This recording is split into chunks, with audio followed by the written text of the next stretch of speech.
Eurystheus fed on Heracles' despair. The king's smirk was viler than any beast. He could never face himself. He sent a broken man to Nemea, not to save the land, but to watch him fall. A coward on the throne turned to search for peace into a death trap. Forget marble statues. The ancient world was a grim spectacle, run by divine hunters who demanded human sacrifice and destroyed lives on a whim. We're peeling back the layers of their madness. This is Shroud of Lore. Hercules stood at the edge of the Dead Lands, breathing air that tasted of ash and old death. The valley of Nemea stretched before him, once fertile, once green, now a graveyard of bleached bones and abandoned farms. Nothing grew here anymore. Nothing dared. The lion had seen to that. Behind him, the road back to Mycenae wound through mountains that suddenly seemed welcoming compared to what lay ahead. King Eurystheus had smiled when he gave the order. A thin, wet smile that Hercules had wanted to crush along with the skull beneath it. But he could not. The oracle had spoken. 12 labors to cleanse his soul of the madness Hera had planted in his mind. 12 impossible tasks to earn forgiveness for crimes he did not remember committing. The first labor, kill the Nemean lion. Hercules had laughed when he heard it. He had killed men. He had killed beasts. A lion was just meat and fur, nothing more. But now, walking through villages where the doors hung open and the wells had gone dry, where the only sound was the wind whistling through empty windows, he understood why Eurystheus had smiled. This was no ordinary lion.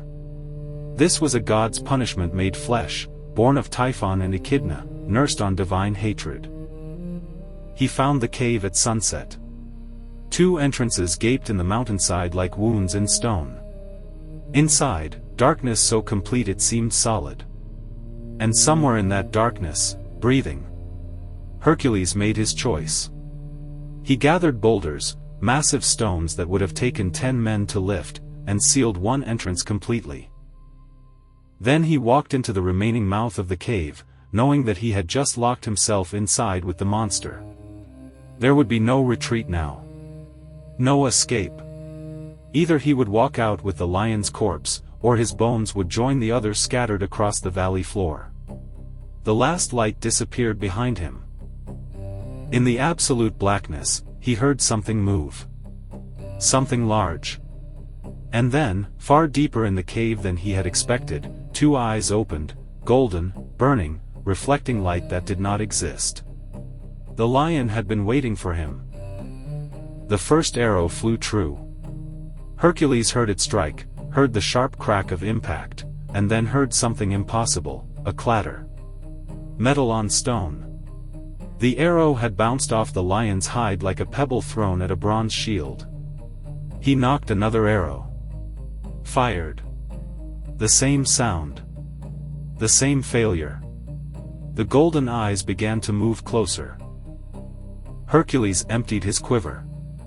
12 arrows, each one capable of punching through oak at 100 paces. 12 arrows that fell harmlessly to the cave floor, defeated by fur that should not exist.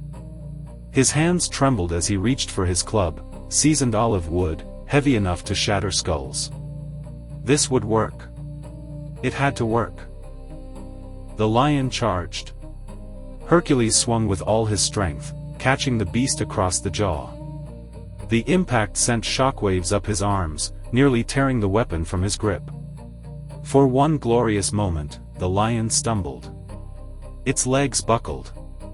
It shook its massive head, dazed. Then it rose. The club had done nothing. The wood was cracked now, splintered from the force of a blow that would have killed any natural creature. And the lion was no longer curious. The lion was angry. It came at him like a landslide, 600 pounds of muscle and divine malice. Hercules dove aside, feeling claws rake across his back, opening lines of fire across his flesh. He rolled, came up swinging, and the lion batted the club aside like a toy. Its paw caught his chest, and suddenly Hercules was airborne, slamming into the cave wall hard enough to crack stone. He tasted blood. His ribs screamed. In the darkness, he heard the lion padding closer, taking its time now, savoring the moment. It had done this before. It knew how this ended. Hercules tried to stand and fell.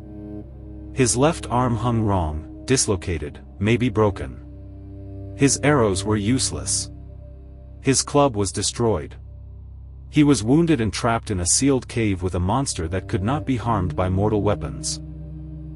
The lion's breath washed over him, hot and rank with the smell of death. How many had died exactly like this, Hercules wondered. How many had crawled into this darkness thinking themselves heroes, only to meet their end? He thought of his past. The weight of what Hera's madness had made him do. The terrible guilt he carried like chains. He had been trying to atone.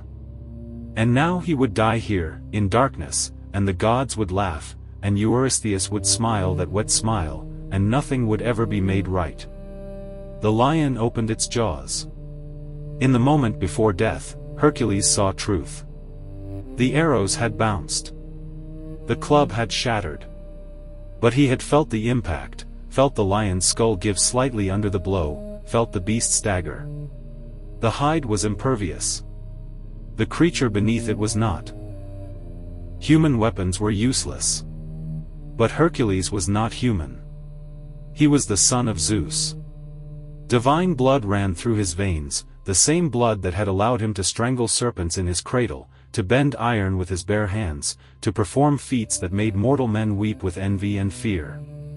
He had spent his whole life trying to be human, trying to earn his place among mortals through deeds and honor. But humans could not kill this lion. Perhaps a god could. He dropped what remained of his club. The wood clattered against stone, and the lion paused, confused by this strange surrender. Hercules rose to his feet, ignoring the agony in his arm, the wounds on his back. He spread his hands wide. "Come then," he said. "Let us see whose father was stronger, yours or mine." The lion lunged. Hercules did not dodge. He caught the beast's jaws as they closed around his shoulder, one hand on the upper jaw, one on the lower. The teeth sank into his flesh, but they did not find bone. His divine blood, awakened now, flooding his muscles with strength that had no earthly measure, held the jaws open. The lion thrashed, confused. This had never happened before. Its prey had never fought back. Not like this. Hercules began to pull. The lion's eyes went wide. It tried to retreat, but Hercules wrapped his legs around its body, clinging to it like a lover, like a parasite, like death itself. His arms burned. His shoulders screamed. But inch by inch, he forced the jaws apart, wider than they were meant to go, wider than bone and sinew could sustain. For a moment, one brilliant, terrible moment, he thought he had won. Then the lion twisted, and Hercules lost his grip. He hit the ground hard, and before he could rise, the lion was on top of him. Not biting now, it had learned that lesson. Instead, it pressed down with its full weight, crushing him against the stone floor. Hercules felt his ribs crack, felt the air forced from his lungs. He could not breathe. He could not move. The lion's massive paw pinned his head, claws pressing against his skull, and he understood that the beast was not just killing him. It was savoring him. Punishing him for the audacity of fighting back. His vision began to fade. In the darkness of the cave, even darker shadows crept in from the edges. This was how he would die. Not in glory. Not in redemption. But suffocated beneath a monster, his labor failed, his soul unavenged. The lion purred. In the black, with his lungs burning and his heart stuttering, Hercules remembered why he fought. Not for Eurystheus. Not for the gods who had cursed him.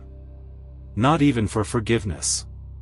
He fought because there were still monsters in the world, and someone had to stand against them. He fought because giving up meant letting the darkness win. He would not let it win. His hands found the lion's throat. The beast barely noticed at first.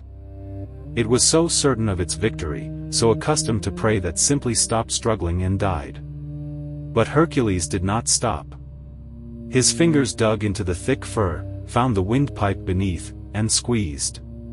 The lion tried to pull away. Hercules held on. His arms were beyond pain now, beyond exhaustion. He was operating on something deeper than muscle, something older than bone. The divine fire that Zeus had planted in his mother's womb roared through him, burning away weakness, burning away doubt. The lion thrashed. Its claws raked his body, opening wounds that would have killed any mortal man. Hercules did not let go. The lion slammed him against the walls, the floor, trying to shake free this thing that would not die, would not stop, would not surrender. Hercules squeezed harder. Minutes passed. Or hours. In the darkness, time meant nothing.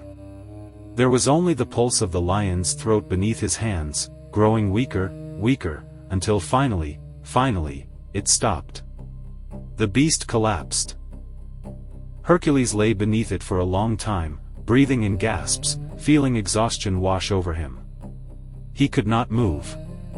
He was not sure he would ever move again. But he was alive. And the monster was dead. When he finally dragged himself from the cave, he carried the lion's corpse across his shoulders. He did not know how. His body was destroyed, held together only by will and divine spite. But he walked. Through the dead valley. Through the abandoned villages. All the way back to Mycenae. The gates were open. Word had spread. People lined the streets, silent, staring at this blood-soaked apparition carrying the impossible trophy. Hercules walked past them without seeing. He had eyes only for the palace, for the throne room, for the coward who had sent him to die. Eurystheus sat rigid on his throne, surrounded by guards who gripped their spears with white knuckles. Hercules dropped the lion's body at the king's feet. The corpse hit the marble with a wet, heavy sound. "Your labor," Hercules said. "Completed." He had expected triumph. Satisfaction. Perhaps even joy. But looking at Eurystheus, looking at the raw terror in the king's eyes, the way his hands shook, the way he pressed himself back into his throne as if trying to disappear into the stone, Hercules felt nothing. No. Not nothing. He felt something cold settling in his chest. Understanding. "You," Eurystheus whispered. "You are not, you cannot, I am exactly what the gods made me." The king's face contorted. Fear curdled into something uglier, hatred, desperate and impotent. "Get out," he hissed. "Get out of my city. You are forbidden from entering Mycenae's walls. You are a monster. Worse than what you killed." Hercules looked at the lion's corpse. At the magnificent hide that had turned away every weapon. He drew his knife, useless against the living beast, but the beast was no longer living, and began to cut. The skin came away slowly, reluctantly, still divine even in death. "What are you doing?" Eurystheus demanded. "Guards! Stop him!" No guard moved. They had seen Hercules walk out of hell. They would not be the ones to stand in his way. Hercules finished his work. He lifted the golden hide, still wet, and draped it across his shoulders. It settled against him like it had been made for him. Like it had been waiting. "You wanted me dead," he said to the trembling king. "You sent me to the lion because you thought it would kill me. But the lion is dead now. And I am wearing its skin. Think about that, Eurystheus. Think about it every night when you try to sleep. Think about what comes next, what new impossible task you will give me, and remember, whatever you send me to kill, I will return wearing its strength." He turned and walked out of the throne room, out of the palace, out of the city. Behind him, he heard Eurystheus screaming for his guards to seal the gates, as if wood and bronze could keep out what Hercules had become. The sun was setting over Mycenae. Hercules walked into the dying light, the lion's skin golden on his shoulders, his mind finally quiet. 11 labors remained. 11 monsters waiting to die. He found that he was looking forward to them.